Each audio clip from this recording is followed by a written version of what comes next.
Hi everyone, I am Carlos Miguel B. Habado, taking up Bachelor Technical Vocational Teachers Education, major in Food Service Management, Set A. Welcome to my video presentation. First of all, let me thank you for watching and listening today. My presentation is particularly relevant to those who experience school bullying.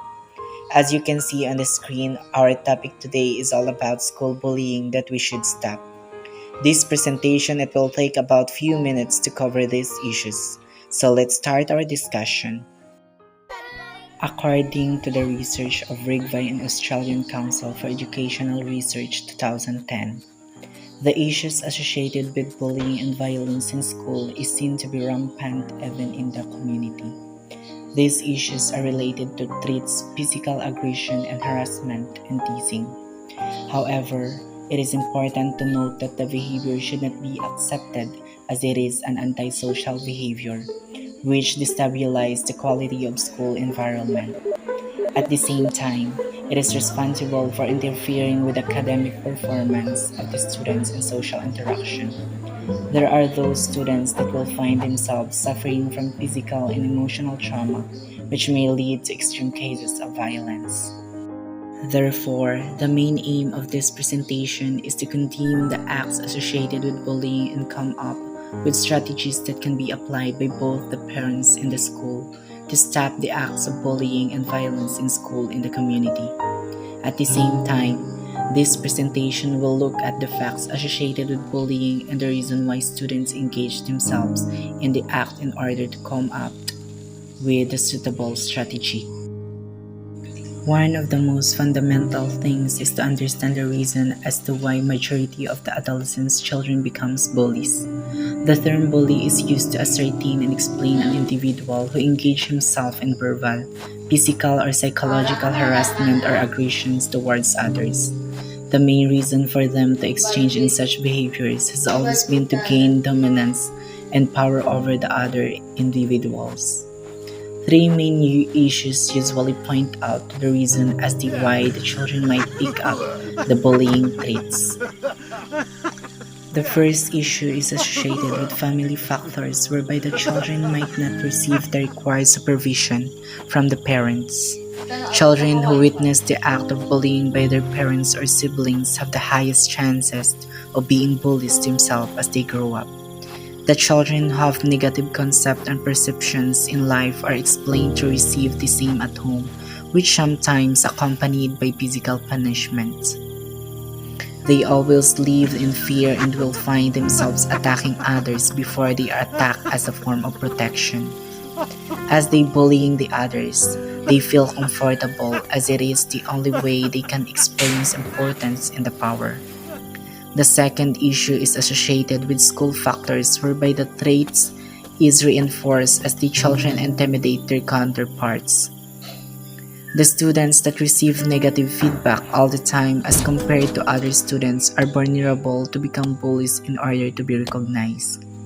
The final nature is through peer group factors. Students who are in schools or neighborhood that advocate bullying will find themselves engaging in these behaviors. They will engage in bullying with the aim to fit in, even if they are uncomfortable with the entire behavior. According in Lived in 2004, bullying is seen to be the leading influencer of violence among students. Bullies do not have respect for the fundamental human rights and will always resort to violence with the aim of resolving their issues. The retaliation by the victim might lead to fighting and in some cases gang shooting in school, as reports in the past have shown. Frustration from both the victim and the bully might lead to vengeful acts of violence. According to the research of RIGVI and Australian Council for Educational Research in 2010, the first aspect deals with providing early intervention. This would mean that the bullies should be intervened while they are in early stage of education, such preschool, middle school, or in elementary. Schools, groups, and the community are expected to advocate for training the students in social skills. This will work if it is applied together with systematic aggression intervention and counseling for students seen to exhibit bullying behaviors. The program is expected to be spearheaded by trained mental health personnel and school psychologists who will be responsible for evaluating and selecting the best programs. What parents can do. The parents are expected to play a crucial part in ensuring their children do not become bullies. They are expected to always notice their children's attitude and behaviors. This can be in both victims and bullies. For instance, victims of bullying usually exhibit some behaviors that should signal the parents that there is something wrong. The children might sometimes become withdrawn or reluctant when it's time to go to school, which is normally accompanied by the stomach ache, headache, and sleeping problems. The parents should also notify the school administration whenever they notice that their child is a victim of bullying. The parents are also expected to teach their children on strategies of countering bullies.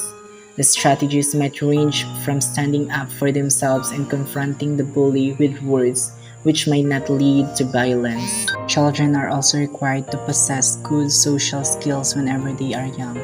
This is the work of the parents to ensure that they do not have bullying traits whenever they are young, as it starts as early as 2 years. It is important that both parents or teachers develop good social skills for the children.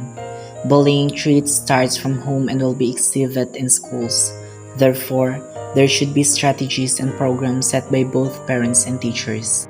It is important that both parents or teachers develop good social skills for the children. Bullying traits starts from home and will be exhibited in school. Therefore, there should be strategies and programs set by both parents and teachers.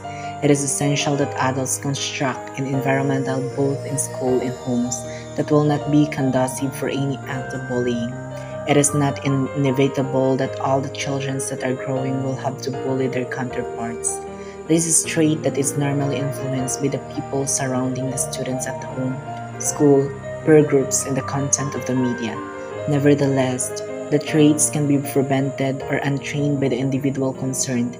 The main concept is to make the students understand how to treat each other rather than victimizing them through threats and cruelty.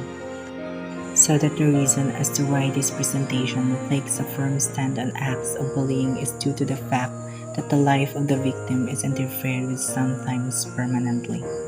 Thank you for watching and listening for my video presentation. Disclaimer: this video is created for educational purposes only. I do not intend to own any of these video clips. Image and information that was used are all taken from Google and YouTube.